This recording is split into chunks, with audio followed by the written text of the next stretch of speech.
Good evening, everyone.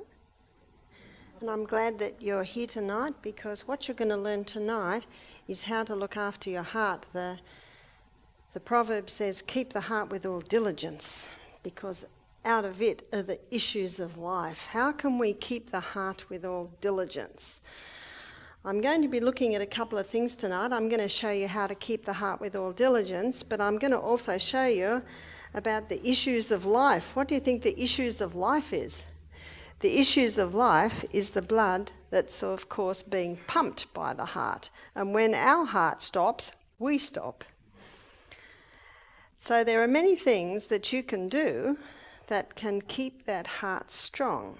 The heart is a muscle, and that muscle is continually beating. And that heart muscle is made up of a whole lot of little cells.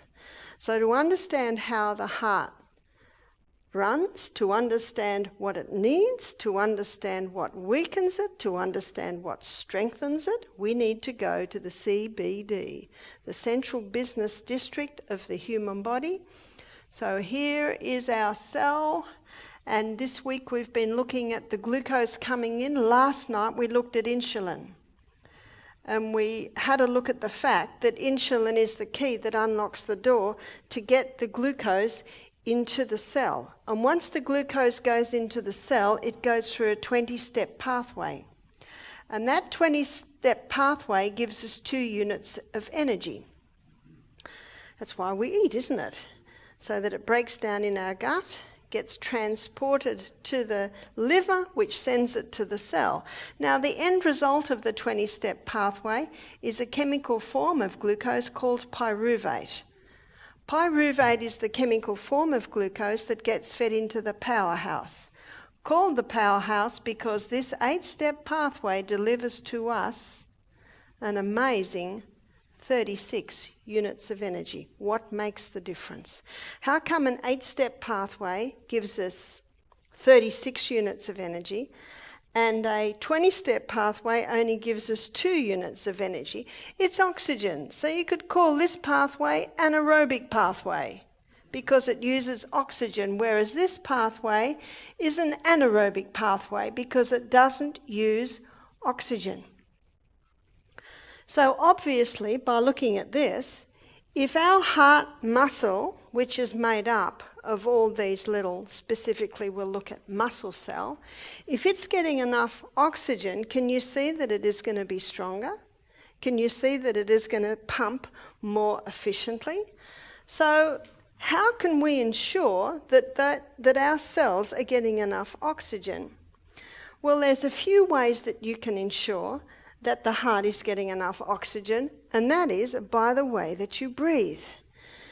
Our body was designed so that our abdominal muscles were used in the breathing process. When you use your abdominal muscles in the breathing process, then you are getting full oxygen quotient. And many people today have a hunchback, many people have poor posture, and also, many people have tight clothes. You should be able to put your fist in your skirt or your pants, allowing those abdominal muscles to go in and out with the breathing process. Now, one of the reasons why people don't have a strong back, don't have good posture, is because their abdominal muscles are weak. You see, our abdominal muscles are basically like our core muscles. And you ask any massage therapists, they can tell the strength of the human body by the strength of the core. So it's very important to have good core muscles, because good core muscles mean that our spine is a little straighter, and when our spine is a little straighter and our shoulders are back, we can use our abdominal muscles in the breathing process. So it's a little bit what comes first, the chicken or the egg, but really what comes first is those strong abdominal muscles. One lady said, well, my core muscles are long gone. I said, well, if you were, you'd be standing like this, because it's our core muscles that cause us to stand up straight. And every one of our abdominal muscles is linked to our spine. That's why when you strengthen those muscles, you automatically pull your spine up straight, allowing your abdominal muscles to be used in the breathing process. Many people have become high chest breathers. The Framingham study, which is a study I looked at last night, a little town of Framingham, over 30 years, 25,000 people, so it's a very reputable study. They found by the age of 50, people had lost 40% lung capacity. And we can use the old saying in many areas, and we're going to use it in our brain on Saturday morning, that if you don't use it, you will lose it. And our lungs have got, I think, should have about 300 million little tiny alveoli, and those little alveoli is where the gaseous exchange takes place. To ensure that we have adequate oxygen so that our cells can get down to here, because if we don't have adequate oxygen, some of our cells are going to run up there. How much energy is that going to give us? Not very much. So very important to strengthen those abdominal muscles. How can you do that? Exercise. You must exercise every day.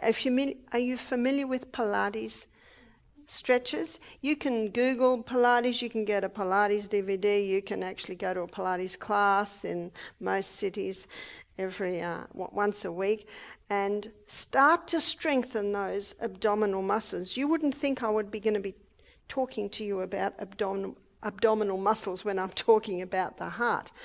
But to get those lungs open wide, we need to be using our abdominal muscles so they're strong, so they hold that spine straight, so you can use them with the breathing process. Now, another reason why many people don't have full lung capacity is because they don't exercise. Last night, I touched on the interval training. What I want to do tonight, I want to go one step further and show you why the interval training is so powerful in strengthening that heart muscle. So let's have a look at the interval training. We'll go over it again for the people who weren't here last night and for the people who were here last night, so we can recap it. Interval training, as the name implies, is intervals of high intensity and intervals of recovery, and it's usually done for a cycle. Now, how long you do high intensity depends basically on your fitness level. And most of the research that is done with interval training is usually 20 or 30 seconds high intensity. That's running as hard and as fast as you can, or cycling as hard and as fast as you can, or doing push-ups as hard and as fast as you can, or swimming as hard and as fast as you can. It's not very long. Only let's put in a 20-second. We'll be kind to you. 20 seconds high intensity. That's about a 60-second recovery, usually done for a cycle of 6. Now, at our health retreat, a lot of people that come to us are not very fit.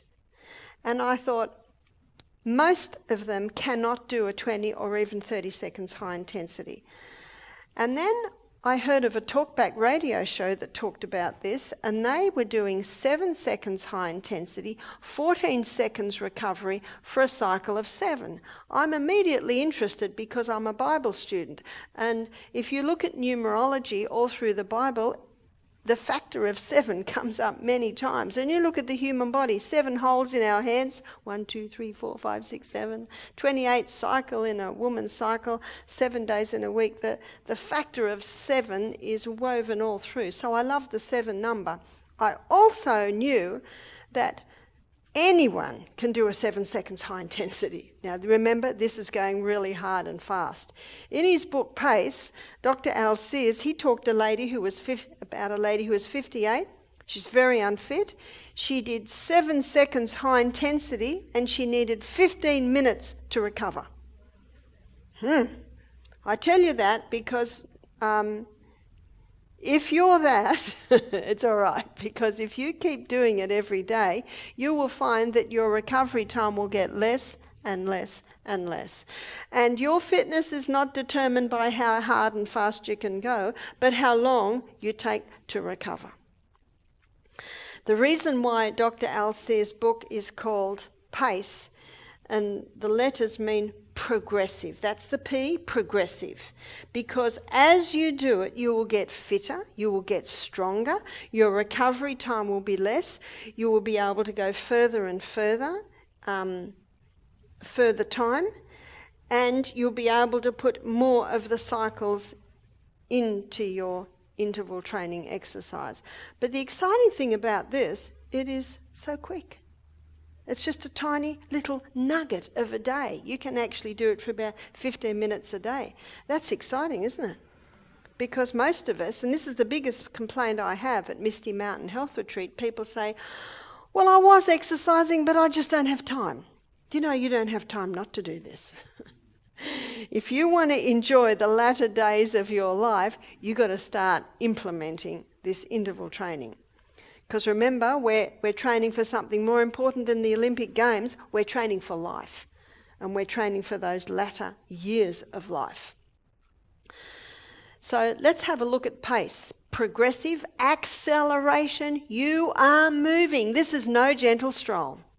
And this morning when Amelia and I were running up and down the hills, I think in the Bombay Hills, is that what they are? There are times when we stop talking. And that's when we're running very, very fast. So acceleration, this is no gentle stroll. And as Amelia said, you got to get to the point where you feel like you're dying. Got that? You feel like you're dying. Because I know with myself, we usually do 30 seconds. When I get to 20 seconds, my body says, enough. But you push yourself. You push yourself that little bit further. That little bit further. And every day you'll go that little bit further. If you want to bring your fitness program down to 15 minutes, you're going to have to be working very, very hard. But it's just a little chunk. And it makes an incredible difference for the whole day. And what are you putting into that muscle cell? What are you putting into that heart cell? You are delivering massive amounts of oxygen. I remember when I was a little girl, I was in a family of 7, and we all were real skinny, and we squeezed into the little Morris Minor. And sometimes we'd go to the bush and have a picnic, and one day, when we got in the car wouldn't start. So Dad went out and got a jack handle and poked it in the front and wound up the engine, got it going, jumped in the car, and off we went. We're right.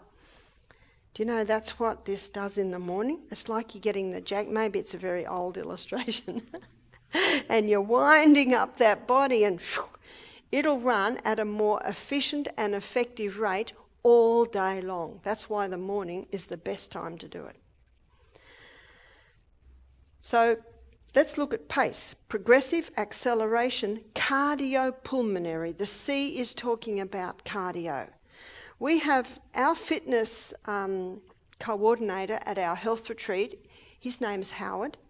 I think there are pictures of him on our website. He's 52 and all the guests think he's 35. He's very fit, he is very strong, and he rides his bike to work every day, and he rides up hills like this, and his resting heart rate is 46. That's pretty low, isn't it? 46 beats per minute. I think Howard will still be working for us at the age of 90, the way he's going. The guests cannot believe this guy. And you know what he does for fun? So let's think about it. He wakes up the guests at 6 o'clock. So what time does he wake up to get the guests up at 6? He must wake up at 5. And he takes them through their exercise program. Then he goes home and he usually goes on another exercise routine with his wife. And then he has breakfast. And then he comes back later and he massages the male guests. And in the afternoon, he lights the steam bath because our guests have a steam sauna down by the creek every afternoon where they get hot in the sauna, then they dive in the creek, back in the sauna. So he probably gets home about 6 at night. Now, one evening, Michael and I are going to town. We're about an hour from town. And we're coming home from town. We're halfway home and it was dark. And we saw this light on the road. We thought, what's that? And we got closer. It's a cyclist. We got closer. It's Howard. For fun, after work, he goes and rides 20 Ks on his bike. Wow. We've worked with Howard for 15 years. Do you know he's always the same? He's always exactly the same. Do you know what this tells you? This exercise, this pumping of oxygen right into the cell, this is happening in all your brain cells. This is actually affecting the way you think. It's affecting your mood. It's affecting every single part of your body, because you think about it, we are just a bunch of cells. But these cells specifically that we're looking at tonight are the heart cells, because that heart muscle is made up of muscle cells. So progressive acceleration of cardiopulmonary. If you don't have a 46 beat per minute heart rate, do you know you can get it? You can get it. We may not all come up to the standard of the Olympic Games, the Olympic athletes, but we all can be fit. Howard's fitness is not genetics. Howard's fitness is because he works at it. And anything in life, the more you put into it, the more you will get out of it. So, progressive acceleration of cardiopulmonary. What's pulmonary? That's the lungs. I've already touched on the lungs. And the only way to prevent losing 40% lung capacity by the age of 50, the only way to prevent losing 60% lung capacity by the age of 80 is to move those lungs every day. You got to get it to the point where you're literally heaving every day. And if you have lost lung capacity, you can regain it. So if you've lost it, you can regain it. If you haven't lost it, you can prevent losing it. That's the good news. And that's going to affect every cell in your body. It actually makes the difference whether you've got energy or haven't got energy. The bottom line is, for chronic fatigue syndrome, is just lack of oxygen. Because look at that. My cell's got oxygen. How much energy have I got? 36 units of energy. Wow.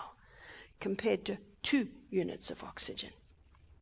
So if you want to feel good, you've got to move. So progressive acceleration of cardiopulmonary exertion. There's your pace. You are exerting yourself big time. What I didn't tell you yesterday about this equation was the effect of this exercise on the cell. Now, to understand this, we need to know that this process here, or this 20-step pathway, is very fast. This 8-step pathway is very slow. And when you're getting to the end of your 20 or 30 seconds, high intensity, the 20-step pathway speeds up. The 8-step pathway speeds up. No wonder, you're starting to move very fast. But when you start to go faster, a rate-setting enzyme's in there that will always have this pathway faster than this pathway. So when you're starting to move and move fast, you're going to produce more pyruvate than you can use. And so now the body stores it as lactic acid. Here's our lactic acid stores. You've heard of lactic acid? Now, listen carefully, because I think this is the most exciting part of this whole equation. When you're in recovery time, what's recovery? Now, recovery might be... It might be standing still, just getting your breath. In fact, we had a big hill this morning, and so halfway up, we stopped. And in our recovery time, we were doing some stretches. So recovery time might be still. Sometimes my recovery time is just going slowly down the hill. Often my recovery time, compared to running as fast as I can, is just walking. So depending on your fitness, depending how you feel after your high intensity, depends on recovery. If someone's really fit, their recovery time might just be like this compared to going for it. In recovery time, your liver converts this lactic acid back to pyruvate and feeds it into the powerhouse. Do you know what this means? When you're in recovery time, just standing still maybe, your cell is burning just as much fuel, just as fast as when you're running for your life. Isn't that good news? So when you're in recovery time, it's not an excuse because you can't go any further. It's necessary to mop up your lactic acid. Question: If someone goes on a 5K jog without stopping, what's happening to their lactic acid? It's building up, isn't it? It's building up. And tomorrow night, I'm going to show you the acid-alkaline balance in the body. We're going to look at foods that leave an acid ash in the cell. We're going to look at foods that leave an alkaline ash in the cell. Have you ever read stories in the newspaper? Al Sears has quite a few in his book about 45-year-old guy doing a 5K jog, keels over, dies, heart attack. Yeah, we've all read of the stories. And the couch potato says, look at that. Look at him. Didn't do him any good. So he stays on his couch. Do you know why that happens? Let me tell you. Let's say the man the night before had a very acid meal. What would be an acid meal? Steak, chips, bread, sugar ice cream for dessert, maybe some red wine at the meal. All of those foods break down to acid in the cell, which we'll look at tomorrow night. He goes to bed, he gets up in the morning, he doesn't drink water, which is alkalizing. He drinks that, Gatorade, or, those high energy drinks. More acid in the cell. He's jogging along, the lactic acid's building up. What's happening there? We get a tip of acid at the cellular level. A tip of acid at the cellular level slows down the blood, and he has a heart attack. Whereas there is no known heart attack of a person in the middle of interval training. And you can see why, because in recovery time, what's being mopped up, students? The lactic acid. No wonder the trainers are finding today that this interval training gives their athletes an edge. When they train with the interval training, their athletes have that extra little go, which is necessary, of course, to win the race, to break the gold. Was very popular, was just becoming popular before the war. In Germany, a lot of trainers were doing this. In the war, a lot of things were lost. Then a Japanese trainer, he started doing it in about the 80s. In fact, in many gyms, you can go through the Tabata protocol. Doug McGuff, he's another doctor, cardiac surgeon, who started to put his patients on that with remarkable results. Doug McGuff says, when you start implementing this, we're not going to be able to hold you down, because you're going to be, when can we start moving? For the people with chronic fatigue, you say, do you exercise? What's the answer? Oh, you don't understand. I don't have the energy. Guess how you get it? And remember, you can start with 7 seconds. But you've got to push yourself a little bit more every day. And so interval training, that type of exercise, is one of the most powerful ways to keep the heart with all diligence. So we're going to make a list of how to keep the heart with all diligence, and that's interval training. And remember, don't have time is no excuse. We've got 24 hours in a day. Everyone's got that little bit of time. You've just got to make time. You've just got to make an appointment with yourself. So to keep the heart with all diligence, you've got to move that heart. And remember, it's going to get easier. Something else that's necessary for keeping the heart with all diligence, we did try to get this board clean. Oops, it's going. There's only one way you will not be able to do the interval training effectively, and that is if you're dehydrated. And the other thing that can really slow it down is if you have had breakfast, because it takes 1,200 calories to digest a meal. So when you're exercising, you've got a lot of movement happening in your stomach. And when you start exercising, the blood is needed in your muscles. So can you see there's a little bit of a war starts up. They start fighting for who's going to have the energy. So very important, number 2, that you be well hydrated. Water.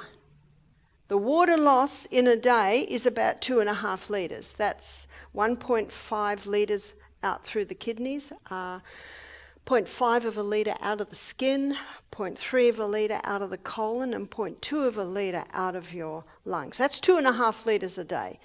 So 2 litres must be replaced. The other half a litre can come through herb teas, maybe your juice, maybe your salad, maybe your fruit salad. You're getting some moisture there. But that water must be replaced. Keeping the heart with all diligence, those muscles need water because out of it are the issues of life. And the best blood thinner is water. But for us to access that water, we need sodium. Sodium in the form of whole salt. Now, let's have a look at the highest concentration of sodium on the planet is seawater. So seawater contains 92 minerals. And of those 92 minerals, 30% is made up of sodium, and 50% is made up of chloride. Now, because they make up the largest amount of the minerals in the seawater, the first crystals formed when the water is evaporated from seawater is sodium chloride. And so what man does is he scoops that up, bleaches it white, puts aluminium with it so it runs freely. There's your table salt. And your table salt is a dangerous salt. It only has 2 minerals. Sodium chloride. And if you were to inject sodium chloride straight into the veins, you would kill the person. They're very harsh minerals, those two. They need to be buffered with all the other minerals. The salt that we use is Celtic salt. And Celtic salt has 82 minerals. Where are the other 10? Well, they're in such proportion, barely measurable, that it's inevitable that they're lost in the evaporation process. But hey, 82's a lot closer to 92, isn't it? Now, in that Celtic salt, there are 3 magnesiums. So magnesium sulfate, there's magnesium bromide, and magnesium chloride. Magnesium is an incredibly important mineral in the human body. It's responsible for about 400 enzymic functions. Magnesium is very, very important in the heart because there are 2 minerals that cause that heart to beat. Well, there's a few, but basically these 2. Calcium constricts, magnesium relaxes. Calcium constricts, magnesium relaxes. And so an important part of getting proper heart health, especially if someone has high blood pressure, is magnesium. Magnesium is a water-hungry molecule, which means it absorbs water into itself. And when you put Celtic salt in a bowl on the table, and we have a lot of rain, you come and look at that salt and it'll be quite wet, because it's absorbing the moisture out of the air. When you take a crystal of this Celtic salt and put it on your tongue, already the mucous membranes in the mouth are absorbing the minerals. It is taken in the blood to the cell, and that magnesium causes the water to be drawn into the cell. It's the quickest way to hydrate the human body. Now, around the cell, there isn't one membrane, it's a bilayered membrane. And when the water rushes through the cell into the CBD under the action of magnesium, a little motor is triggered in that membrane to start spinning, and the spinning of that little motor gives us a unit of energy. So when everyone at work is going out to get their coffee or their cigarette to get a boost, you just get your crystal of Celtic salt, put it on your tongue, have a glass of water, and you watch that little energy boost that you will get. And you won't get the drop like they will all get. They might get an initial rise, but then there's always a corresponding drop, and I'll explain that process in a little bit more detail on Saturday morning. Quickest way to hydrate the body. The soils are mineral deficient today. The plants are mineral deficient today. And so doing this every glass of water is an excellent way to start to recover some of the minerals that so many people in New Zealand, Australia and America today are deficient in, especially the magnesium. Now, there is one drink that leaches the magnesium and the calcium out of the body, and that is caffeine. Now, there was a bit of a groan last night when I mentioned this one. I call it Australia's darling. Is it New Zealand's darling too? What's a darling? Something they love. And it's very, very effective at leaching the calcium and the magnesium out of the body. And most people don't realise that coffee is a huge contributing factor to dehydration, to heart malfunction, and also to imbalance in heartbeats. So there are some things that have to stop if you want to keep the heart withal diligent, and one of them is caffeine, because of the way it leaches the magnesium out of the body. And as you can see by what I just described, magnesium is so important. Anyone that comes to me with high blood pressure, we do quite a few changes, but we always supplement with magnesium because it keeps that heart muscle at rest. You see, your systolic is your high point and your diastolic is your bottom one. It relaxes that diastolic and brings it down a little bit. And the Celtic salt can do that. But how often are people with high blood pressure told to what? No salt. Now there are four vital elements needed for life. Let me draw the four vitals. And you can find this in any anatomy and physiology book, any chemistry book. Number 1 is oxygen. Number 2 is water. Number 3 is sodium. Did everyone hear that? And check me out on that. Go to your anatomy and physiology book. And if you don't have an anatomy and physiology book, please buy one. We need to know about this house we're living in. The number 4 is potassium, and potassium is found in all your fresh fruits and vegetables. They're the 4 vitals elements needed for life. So if anyone's told they should stop salt, it's very unscientific. It's incredibly unpractical. And what's a baked potato without salt? What's avocado and tomato on spelt sourdough bread without salt? Our palate tells us we need salt. Last night I quoted that verse in the Bible. It's Matthew 5 verse 13. "Yea, the salt of the earth, if the salt hath lost its savour, wherewith shall it be salted? It is henceforth good for nothing but to be cast out and trodden under foot of men." How does salt lose its savour? This salt here, with its 2 minerals, has lost its savour. What's the savour? It's all the other minerals. There's a book on salt written by a French doctor named Dr. Lelangre. He says in France there is no issue on salt. In fact, he's surprised at the issue he sees made of salt in Australia, New Zealand, in America. He said, we don't have this issue in France, because in France it's hand-harvested salt. It is whole salt. You see, one extreme is table salt, the other extreme is no salt. They're both dangerous. We need to come in the middle. We need that balance. The body runs according to precision balance. You think about it. We cry, seawater. We sweat, seawater. Baby swims in seawater, in utero. We urinate, seawater. Now, you don't have to taste your urine. You might taste your sweat. In fact, in the war, in the Navy, they used to transfuse with seawater if someone needed a blood transfusion, because it's very quickly converted to blood. Seawater is called an isotonic solution because it's almost the exact same balance and proportion as is found in the human body. I don't suggest you drink seawater. It's not very nice. But you can take that crystal of Celtic salt before every glass of water.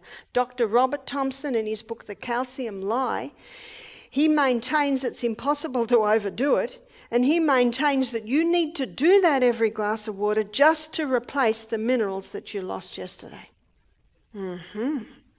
If you're not used to salt, start slowly. We have had guests that say, but I don't have any salt. Let me show you what's happening with no salt. Lining your gastrointestinal tract are villi. Villi look like this. And there's a little receptor site there. And the glucose comes down and comes into the receptor site because it's going to come into the blood. And in that receptor site, there's a carrier. And the carrier says, I will not accept you glucose unless you come with a molecule of sodium. Aha. And if there's not enough sodium, that glucose cannot get in. That glucose ends up in the toilet. You can read that in the anatomy and physiology book. No wonder sodium's the third most vital element needed for life. I memorised this out of the anatomy and physiology book because I wanted to give it to you from the horse's mouth. Sodium is the main transport system of nutrients across the brush border and into the blood. We need it, but we need to have it the way it's found in nature. And that is with all of its other minerals in its perfect balance. So we need the whole salt. How much do we need? As much as you can take. It's not nice when there's too much salt in a meal, is it? And it's not nice if there's not enough salt. Your palate will tell you. Have you ever seen people using table salt and they put it on everything before they even taste it? Do you know why? Because these two harsh minerals kill the taste buds. No wonder they have to put it on everything. It kills the taste buds. We need salt, but we need to have it in the way that it's found in nature, in all of its balance. So the water and the salt are very, very important. But the way to take the water into the body is little by little by little. Sip it. I never used to drink water. I was breastfeeding or pregnant non-stop for 14 years.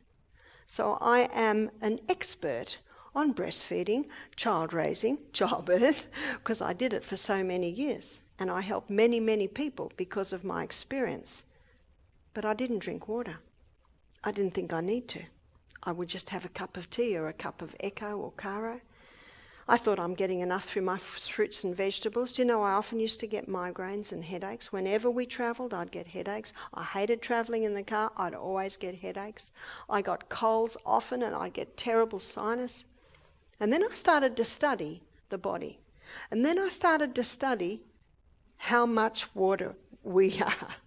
And then I started to look at what happens when you don't have the water, so I began to drink more water. Do you know, I never get a headache now. I can't remember my last headache, so I should never say never, but it's very, very rare. I can't even remember my last cold. It was a few years ago. And when I do get a cold, I don't get any sinus problems. That is so nice. We have a book at our health retreat. It's called One of the Body's Many Cries for Water by Dr. Batman Geheljic. We'll just call him Dr. B. And another title to his book is He's Not Sick, He's Thirsty. That was me. Another title to his book is Don't Treat Thirst with Medications. Many are sick purely because of dehydration. Ladies and gentlemen, it's a not negotiable thing. You just got to find out how to get it in. Have the water in the car, have the water by your bed, have the water in the kitchen, have the water in your workplace. Sip, sip, sip. And if you sip, sip, sip, and if at the beginning of every glass you take a crystal of Celtic salt, you won't be running to the little house quite as much. And you can see why, because the water is going to get inside the cell. So it's absolutely essential that we be well hydrated. Keep the heart with all diligence, for out as it are the issues of life. We need to nourish the heart cell. Tomorrow night we're going to look in detail when we look at the acid-alkaline balance on the best food. But let me just define the three essential food groups.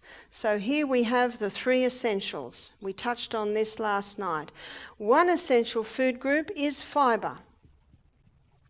Fibre is necessary, and we looked at this when we looked at diabetes, because it slowly releases the nutrients, and it's in the fibre part of food where you'll often get a concentration of your nutrients, specifically in the peels.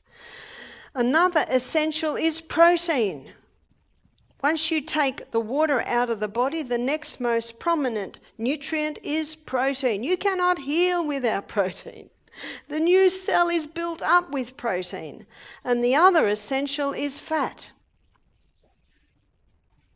You see, 50% of this membrane around our heart cells is made up of protein, and 50% of the membrane around this heart cell, muscle cell, is made up of fat.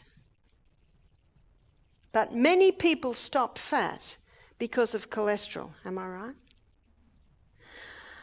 Well, because it looks like I need to really clean my board with soap and water, I'm going to give you a break, and after the break, I'm going to show you the whole cholesterol issue.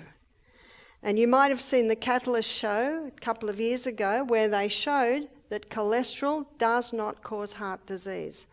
And I do have room to write this. There is a book you can get, and you might like to write this down. It's an ebook called The Cholesterol Lie by Dr. Dwight Lundell. Now, Dr. Dwight Lundell is a cardiovascular surgeon, and he has performed 10,000 bypasses. Notice the book that he's written, The Cholesterol Lie, showing that cholesterol is not what causes heart disease. There's another book called The Great Cholesterol Deception by Dr. Peter Dingle. He's from Perth.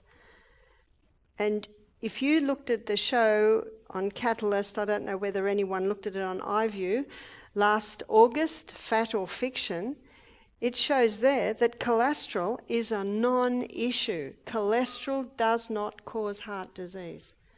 So I'm going to give everyone a break now and allow me to clean my board so it's nice and white again.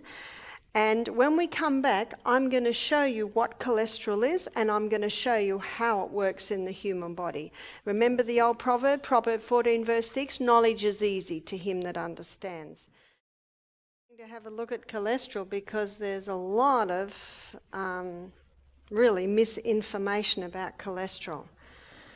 So with cholesterol, 80% of the cholesterol that the liver makes is made from glucose. And 20% of the cholesterol that the body makes is made from fat. You see that equation? It's not the butter on the bread, it's the bread under the butter that's the problem. And last night we looked at the dangers of wheat and how when the wheat was hybridized in the 1950s, it produced a type of wheat that is very difficult for the body to handle. Now last night we looked at how it gets the blood sugar level up higher than even sugar because of the type of starch that was created in the hybridization process. And in a minute I'm going to show you the gluten and how it actually affects the function of the heart. But first of all, we'll look at cholesterol. Now there are two types of cholesterol, two main types. There's high density lipoprotein called HDL, and LDL is the low density lipoprotein. So let me draw a heart vessel here and show you what's happening in the heart, because HDL and LDL, they're like the maintenance team on the blood vessels in the body. And HDL's role is to carry away excess cholesterol, so it's called the carrier. Whereas LDL, it's the repairer and the rebuilder. That's its role in the body. So when you consider that LDL is the repairer and the rebuilder, where are you going to find LDL? You'll find LDL wherever there's a need for repair, wherever there's a need for rebuilding. So the two different types of cholesterol are high density lipoprotein, HDL, and low density lipoprotein. Because of its low density, LDL is always found on the edge of the blood vessel. And because of its high density lipoprotein is always found in the middle. That's where you'll find the two different types of cholesterol.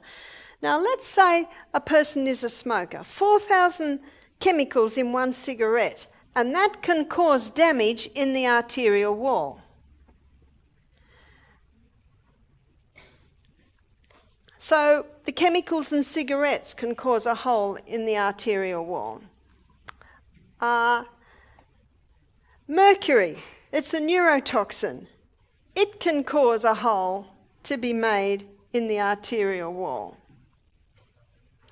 Yeast or mold in the blood can cause a hole to be made in the wall. And if the person's on a high wheat, high sugar, high alcohol diet, feeding the yeast, can you see what's happening? What's going to plug up the hole in the arterial wall? LDL. LDL plugs it up. Remember what LDL is? The repairer and the rebuilder. It'll plug up the hole. That's what it does. Now what's supposed to happen is the person's supposed to stop smoking. The person's supposed to get out of the mouldy house. The person's supposed to get the mercury fillings out of their mouth, or instead of having tuna and salad for lunch, they have hummus or lentil burgers and salad for lunch. The person's supposed to stop smoking and drinking and high wheat, high sugar. And at the same time, that's a person's supposed to be eating highly nourishing food. So where's your fibre? All your plant food, plant-based have fibre, your whole foods. Where's your protein? Your protein is found in your legumes, your lentils, chickpeas, lima beans, tofu, only if it's organic, nuts and seeds. And where's your fats, your nuts and your seeds, and also your coconut oils, your olive oils? When a person is eating those nutrients, the body can heal the hole. Can you see that?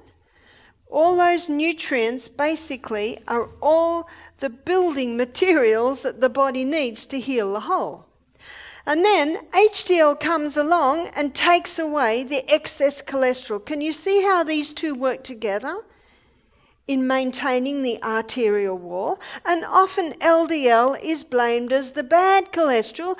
The body doesn't make anything bad. No, they work together in maintaining arterial strength. Because if nothing plugs up the hole, the blood can leak into the tissues and we can die. What an amazing body that God gave us. But do you know what's happening with many people?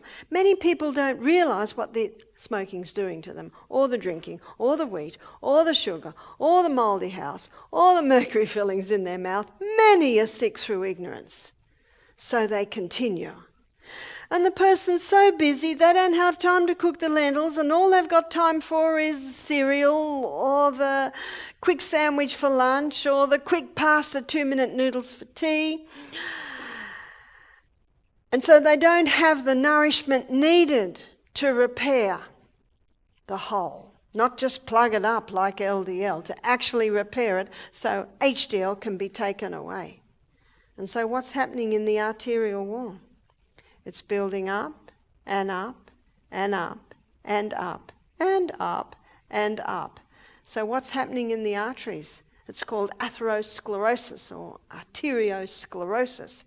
When I worked as a psychiatric nurse for 18 months, I worked in the operating theatre, and we would do basic surgical procedures on psych patients. And we did a bypass one day. And when the artery had been taken out, and what do? They actually cut one from the leg here and sew that in the heart. And by the way, that artery wall is not made of strong stuff like this artery, so it's not going to last as long. And the surgeon got the artery that had been cut out, and he got like tweezers, and he started to pull the white gristle out of the artery. And we look at that white gristle and we go, oh, that cholesterol's bad. But you know what is never addressed? Why is it there? Why is it there? And you know, some people don't have any build-up on their arteries. Why do some do and why do some don't? Newton's third law of motion states that to every action there is an equal and an opposite reaction. There is always a reason. And so what people are told, it's the fat. Yeah? It's the fat. It's not the fat. In fact, every muscle, every cell in the body needs fat. The brain is the fattiest organ in the body. About a year ago, Time magazine did an article on fat. Front page of Time magazine, little curl of butter, and it said, fat. No, it said butter. Why we were wrong on the fat. And it was about a 6-page article, and it addressed all the research that had been done or quoted in the 80s, saying fat was bad, showing that all this research was flawed research. It's not the fat. Fat is not the problem. And when someone has a heart attack, or someone has a bit of a build-up and a potential to heart attack, what do they put on? Cholesterol-lowering medication, yeah? Well, your liver is the organ that makes cholesterol. And what this medication does, two of the most popular are Lipitor and Crestor, they block the pathway in the liver that the liver uses to make cholesterol, thus stopping the body making so much cholesterol. But that pathway is also the pathway that the liver uses to make coenzyme Q10. Have you heard of coenzyme Q10? That's your heart protective enzyme. So someone has a heart attack, goes on cholesterol-lowering medication to prevent a heart attack, they can actually be increasing the risk of heart attack. There is no research to show that Crestor and Lipitor prevent heart disease. Did you know that? There's even a book called The Human Cost of Lipitor. Let me tell you the side effects of Lipitor. Muscle wasting, interested? Dementia, Alzheimer's, memory loss. And they've added another one to that now, breast cancer, because it's from cholesterol that all our hormones are made. In fact, if cholesterol levels go too low, that person's going to be vitamin D deficient, and there are 2,500 receptor sites on the DNA for vitamin D. Body can't function without vitamin D, and vitamin D is made from cholesterol. Sex and stress hormones can't be made properly if you don't have enough cholesterol. Too low cholesterol is just as dangerous as too high. I've had guests say to me, well, my husband's on Lipitor and his memory's gone. I don't know anyone who's interested in muscle loss, memory loss, or Alzheimer's or dementia. Are you? And you can actually very safely come off cholesterol-lowering medication immediately with no ramifications. It is not proven to prevent heart disease. It's a non-issue. What causes heart disease? Absolutely the build-up in the artery. But why is the build-up there? It's because of the high sugar, high wheat, high alcohol diet. It's because of the lifestyle, basically, that many are doing today. It's a whole lot of little things that are causing this. So, another no is not fat, but it's wheat. Why wheat? Well, when the hybridization process of making the wheat, the gluten or protein structure of wheat was changed. So originally, wheat was inkhorn. No, I don't think that I should be there. I think that I should be there. Inkhorn wheat, that was the original wheat, and it had a very fragile structure. And that fragile protein or gluten structure means very easy to be broken down. So easy to be broken down in the grind, in the cooking, in the chewing, in your digestive enzymes. And it is not sure when, but a few thousand years ago, there was a field hybrid with another wild grass that produced emmer wheat. And emmer wheat is not quite as fragile, but it is still fairly fragile. And it is the emmer wheat that went through the intensive crossbreeding. So the hybridized wheat that was hybridized in the 50s went worldwide in the 70s. So by the 1990s, in New Zealand, in Australia, in America, every pasta, every wheat, every cereal, every donut, cake, etc., is made of the hybridized wheat. And that structure of that hybridized wheat is incredibly complex. Very difficult for the gut to break down. And you look at the timeline, 1990s, well established, that's when all the gluten intolerance, gluten sensitivity, gluten intolerance to the point of celiac. Celiac can't even touch it. Gluten intolerant, really, they should only have it once in a blue moon. Gluten sensitive, they can probably have a slice of bread or wheat. So basically, gluten sensitive, gluten intolerant, and gluten intolerant to the point of celiac basically is just describing the intensity of the intolerance. Can you still buy the original? You can buy spelt and you can buy kamut. And spelt and kamut have the same structure of the emmer. So you can still buy that. You can still buy spelt and kamut. You can buy it as pasta, you can buy it as bread. Celiac, who are severe intolerance, often they can't even handle the spelt or the kamut. But often gluten sensitive or gluten intolerant can. Now, if that hybridized wheat was made into a sourdough bread, because of the culturing process, it breaks down the gluten structure to make it a little bit more fragile. And if spelt is made into sourdough bread, it can bring it back to that original structure of the Enkhorn wheat. Now, if someone eats wheat and they have an intolerance to it, do you know it can get that blood pressure up? So blood pressure can be caused by wheat. So how do you know what you are? I've got a challenge for you. Stop it for 2 months, see what happens. Well, what will we eat? Well, you can buy some very nice spelt and kamut breads in New Zealand. Go to your health food shop. You can buy gluten-free pastas. You can buy gluten-free cereals.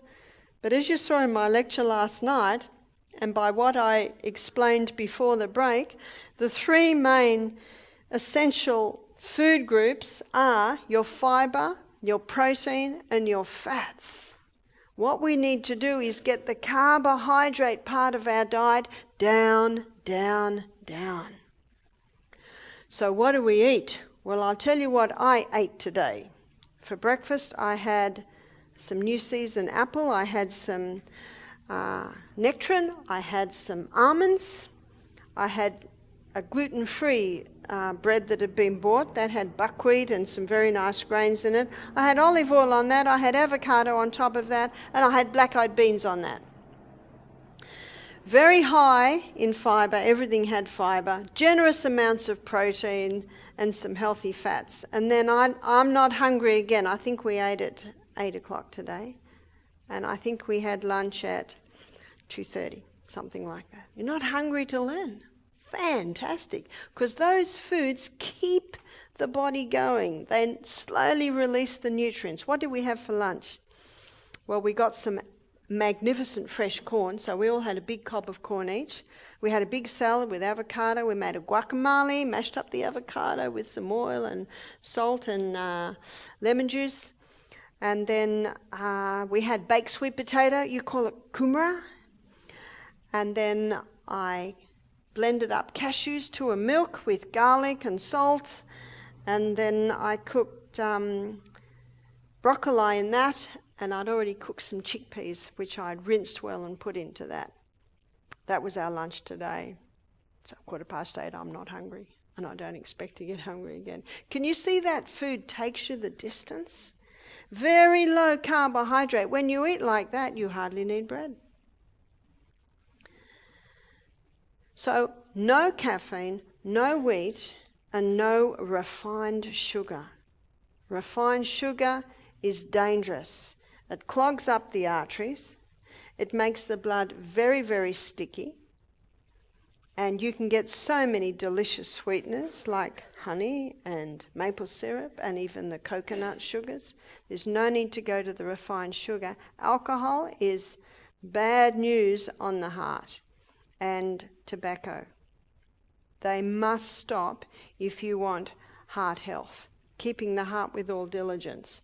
And number 4, we've done number 4, this is number 5, is high fibre. All your plant-based foods are high fibre. Generous amounts of protein. And your healthy fats.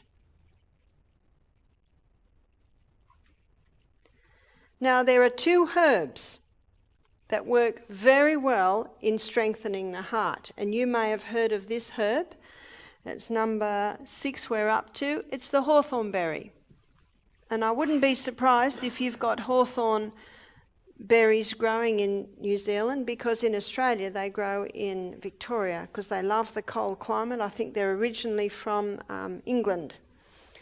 And because the English came here, I wouldn't be surprised if they bought the hawthorn berry. The hawthorn berry strengthens the heart. It brings it back to normality. Often people have heart arrhythmia, often caused by caffeines and wheats and refined sugar, not even realising that the food they're eating is causing the problem. But hawthorn berry can bring it back to normality. It's an incredibly safe herb. You might get hawthorn berry tablets and have 1 3 times a day. If it's not doing it, do 2 3 times a day. Do 4 3 times a day. It's very, very safe. You see, if you don't turn the tap off, you're still going to be mopping up in the other corner. That's why these things must be implemented. You must keep that heart with all diligence. So the hawthorn berry, if your blood pressure's too high, it'll bring it down. If it's too low, it'll bring it up. The other herb is cayenne pepper.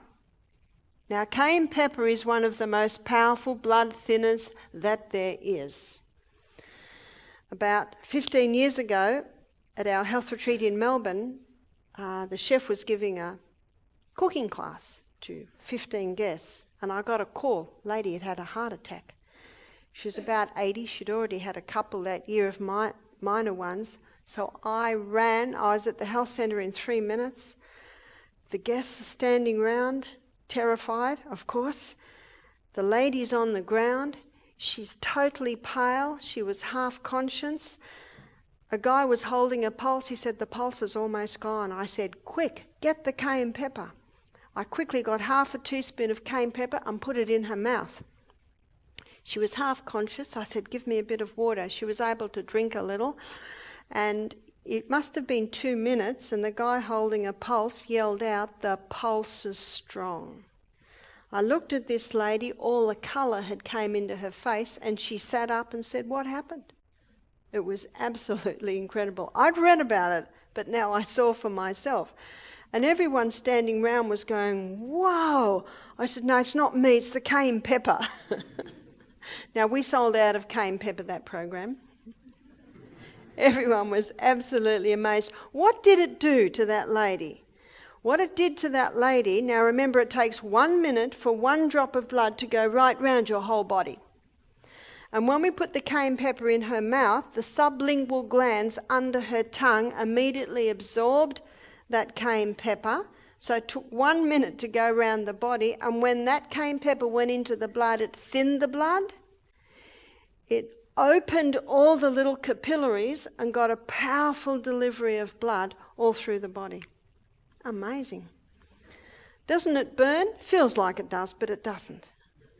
What you need to do is get a very good quality cayenne pepper. If it's brown, it's old. It should be bright orange in colour. So you're best really to go to your health food shop. Because sometimes in the supermarket, I've looked at cayenne peppers and they're brown, they're old. But in the health food shop, you'll be able to get a nice sparky one. And you'll get used to it. I am. In my sourdough toast in the morning, I put about a teaspoon of olive oil, wonderful oil for the heart, and then I sprinkle about half a teaspoon of cayenne pepper over that.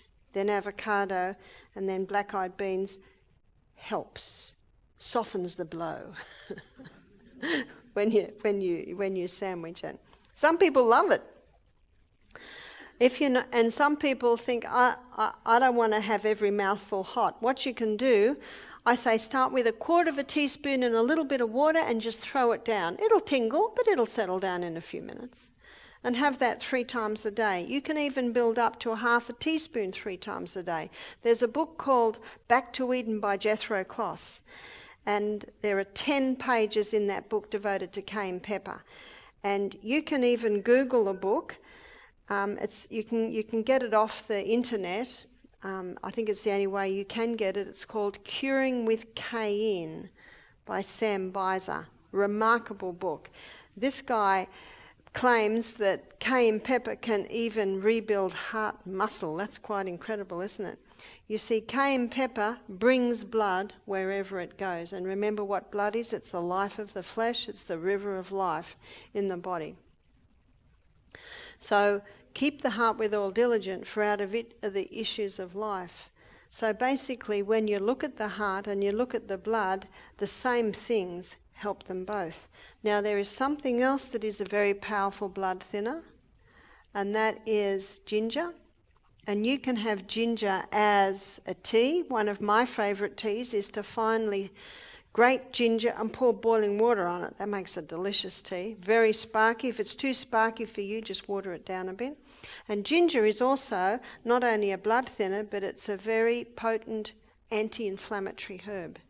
And on Saturday afternoon, I think from 6 to 8 o'clock, I'll be doing natural remedies where I'm going to be demonstrating, I'll be demonstrating a ginger poultice and also other poultices. Garlic has been studied for about 20 years now on the wonders or the wonderful effect it has on the heart and on the blood. And omega-3. Now, the most powerful way to get your omega-3 is, I believe, in the plant kingdom, which is your ground flaxseed or linseed, same thing. And chia seeds. Chia seeds are very easy. If you have smoothies, throw them in your smoothie. One thing I love to do at home is I squeeze a grapefruit, get the juice, and I put maybe a heaped tablespoon in the grapefruit juice, mix it around. By the time I've chopped up my other fruit, it's like a soft jelly, and you put your fruit in that. It's a delicious way to have it. And walnuts. These 3 foods are the highest in omega-3. Flaxseed's the highest, chia is the second highest, and walnuts come to a close second. So you might have ground flaxseed and chia for breakfast, and you might have walnuts for lunch. And they will keep the blood nice and thin, especially in conjunction with drinking adequate water, having the whole salt, and having these basically as part of your food. Hippocrates said, let food be your medicine, and medicine be your food. So also, very important, early nights. I think we've heard this one before. Very important to go to bed early. From last night, do you remember the hours of power, the hours where your batteries are recharging and healing accelerates? 10 till 3, except in the winter. Then it's 9 till 2. 9 till 2 in the winter time. And they are the hours many people miss out on, or they only get half of them because usually of technology. So it's a good idea to start winding down. If you're on the computer, turn it off ideally by 9. and so that everything's winding down. Very hard for your brain to shut down quickly when it's had so much stimulation through the eyes. Now, there is a hydrotherapy treatment that can boost heart function, and it can also boost the blood moving through the body, and that is cold. So what I suggest is you have your hot shower. I'm very kind to suggest your hot shower, but always end with about a 10 to 20 seconds cold. Now, this is a good time in the middle of summer to get used to it. And you watch, if you can start to get into the habit of that, if you find the cold hard, turn the hot up uncomfortably hot, and then you almost welcome the cold. Now, I've been having it here, and yes, your cold is very cold, but it won't hurt you. It is a fantastic tonic. And remember, you're so hot and steamy that and you can run round and round in the shower. And just think of Amelia and I diving in our creek. I'm not asking you to do that. Just have a quick cold shower after every hot. It's one of the best tonic effects. See, what the hot does, it starts the stimulates the movement of the blood through the body, but after about 5 minutes, it starts to slow down a little bit. And if you turn your hot shower off and go out into cool air, you can chill. But if you have your hot shower, end it with cold, that'll wake you up. In fact, a young man said to me one day, I was getting a bit concerned because he was having a coffee every morning. He said, I've just found out something just as powerful as coffee, and yet you don't get the downer. I said, what's that? He said, a cold shower. That'll wake you up. And you might go like this. Don't worry about that. It's a wonderful tonic, and you get used to it. You'll get used to it. Just like the cayenne pepper, you'll get used to it. Just like feeling like you're dying in the interval training, you'll get used to it. And especially when the brain says, it's all right, this is very good. And on Saturday morning, at 11 o'clock, where I'm going to show you how you can rewire your brain and show you how you can be rewiring your brain right up until the day that you die. So if you start implementing this right away, you'll be already starting the rewiring process. That is how you keep the heart with all diligence for out of the issues of life. And that doesn't cost a lot of money, does it? In fact, with most people, it's just some little adjustments in a few areas. So you can have salt and pepper on the table. I have salt and pepper. In fact, I travel with salt and pepper. It's my little shaky bottle of Celtic salt and the cayenne pepper. And then if someone has a heart attack on the plane, I'm all ready, aren't I? They might lock me up if they see what I do, though. Are there any questions as we close? Yes? Rewiring the brain, Saturday, 11 o'clock. What's the duration? It'll be 1 hour. Yes? Good question. Is Himalayan rock salt as good as Celtic salt? Himalayan rock salt does have 82 minerals, which is fantastic, but the Celtic salt has more magnesium. So they are both very good. I personally like the Celtic salt. Not as much as it does have. It does get moist, which is fantastic. When your salt gets moist, you know what you think? Great, it's got lots of magnesium in it, but not quite as much as the Celtic. But it certainly still does have some magnesiums in it. Yes?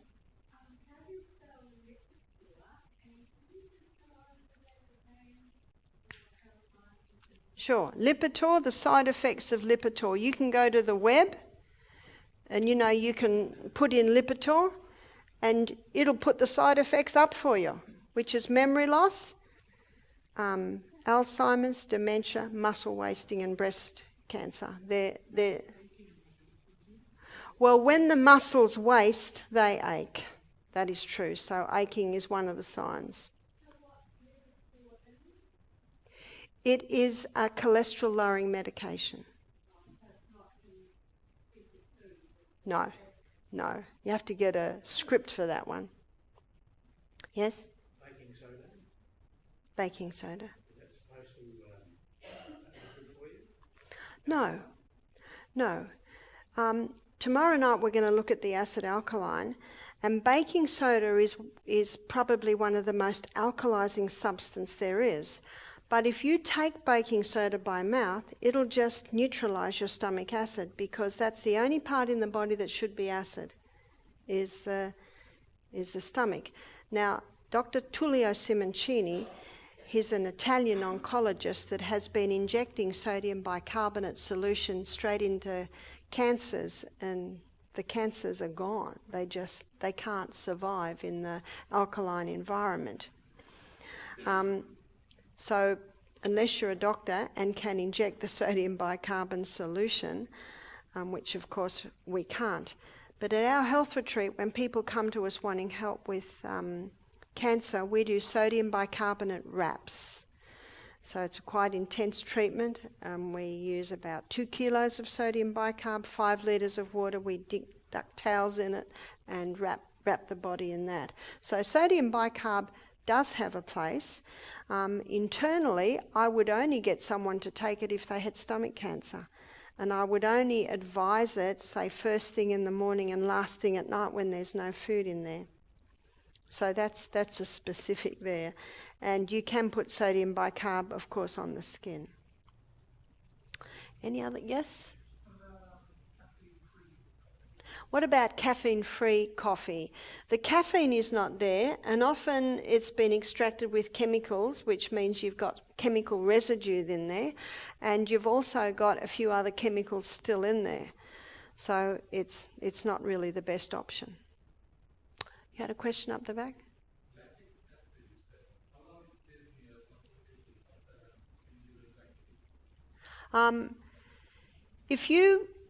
If you do the interval training, and when you go through recovery time, basically if you do a high intensity of 20 seconds and then have a recovery time of 60 seconds, the lactic acid is mostly mopped up just in that recovery time. And that's why the interval training is so effective. But if you don't have the recovery time, it certainly can hang around. Yeah?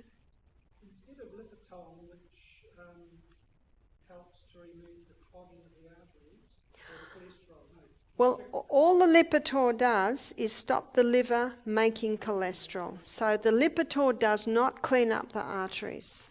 No, so once you've got clogged arteries, the option then is to either have the arteries swapped with something from the legs. No, it's not. I've got some excellent news. Say someone has 80% occlusion of their arteries, and we've had guests do this. If they implement this and the blood thinners, that can all be taken away, because remember, that's your HDL role, is to actually take that excess away. Yep, all it needs is the right condition. Now, it won't happen overnight. Depending how clogged it is, it will take it away. You've got 7 there as key blood thinning natural ingredients. But of course, things like warfarin or aspirin are also medicinally. Now, warfarin is rat poison. You're probably aware of that. It causes the rats to bleed to death. But they don't give enough to humans to make them bleed to death. The side effects of that are pretty scary. And warfarin only thins the blood. Warfarin will not take this build-up away. Aspirin supposedly thins the blood, but research is coming out now that it's also causing brain bleeds. Now, you know what brain bleeds can lead to is Alzheimer's. So there is no need to take warfarin, and there is no need to take aspirin. We've had quite a lot of guests come off those, implement this with fantastic results. There is a formula, and if you abide by it, the body works, yes? Are there any good supplements to replace the medications? Probably the only thing that I would add to that, and we'll put it on a 10, is magnesium. And magnesium citrate is the most absorbable form of magnesium. But if you're having your whole salt, you're getting magnesium there, and the natural form of magnesium is found in your dark green leafy vegetables. Now remember, when you cook vegetables, you do not lose the minerals. You only lose the minerals if you throw the water away that they've been cooked in. Yes? Turmeric's excellent anti-inflammatory.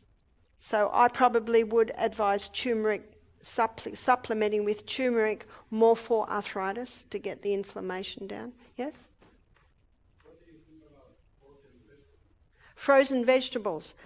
I don't think they're the best option, but I think they're a better option than canned vegetables. So if I would advise having mostly fresh, but frozen probably is your second best. Thank you for your attention tonight. My time is up and I know you're eager to get asleep by 10 o'clock. Thank you. And I look forward to seeing you tomorrow night where we have a look at the acid-alkaline balance in the body.